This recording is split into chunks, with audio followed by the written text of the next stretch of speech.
Thank you.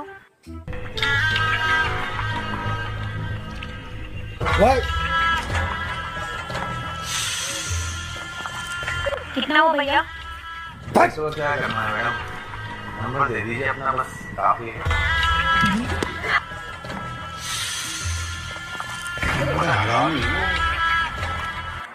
मैं cafe पे हूँ, आप कैफे पे आ जाओ ना, जल्दी आना। और अभी तो रुको, क्लाइमैक्स अभी बाकी।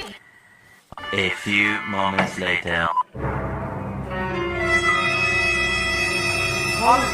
एक सेकंड। अरे बेबी, आपको जो भी खाना है ना खा सकते हो, यहाँ पे पैसे नहीं नंबर देना पड़ता है। क्या बात कर रहे हो? हाँ,